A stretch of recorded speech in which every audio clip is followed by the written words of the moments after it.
Hello, my name is Wim van Leeuwen. I'm an associate professor in the School of Geography and Development. I'm also an associate professor in the School of Natural Resources and the Environment. So I have enjoyed employment, and I'm teaching remote sensing in both departments, and like to also teach the introduction to remote sensing to you. It's going to be an online course, so that's something we have been working on for a while now, and I'm looking forward to interacting with you in this introduction to remote sensing. I've worked in remote sensing for about 30 years as a student, and then as a professional. I worked in Europe for a while. Of course, I graduated from the University of Arizona from the Saltwater Environmental Science Department, and always really have incorporated remote sensing in my research.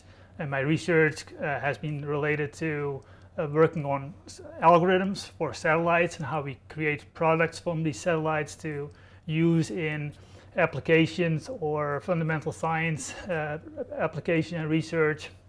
So one of those satellites I worked on was MODIS, the Moderate Resolution Imaging Spectroradiometer and a spectrometer, and it was a satellite that was developed by NASA. Probably started about 20 years ago almost, when we started preparing for using these data sets from the MODIS satellite, which is one of the flagships of NASA right now, still is. So we're still using those data sets. It's getting longer and longer.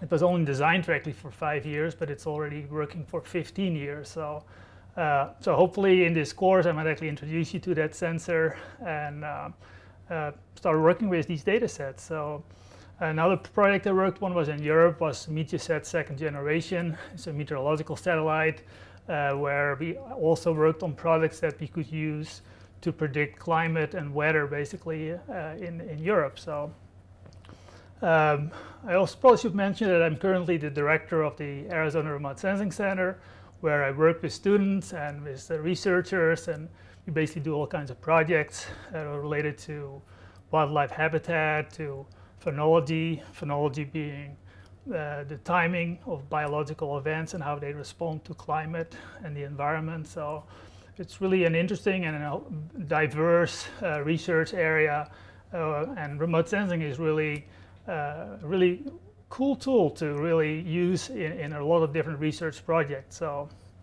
one of the other things I work on is land use and land cover change, where we classify and work with these data sets at all kinds of different scales and different satellites, merge them together, and then actually create products that monitor and assess the changes that are taking place around the world. So some of my hobbies beside that, I don't do only research, I also try to do some hiking and biking in the mountains here around Tucson. So I really look forward to work with you in this course, and look forward to interact with you and start working on remote sensing. So see you soon.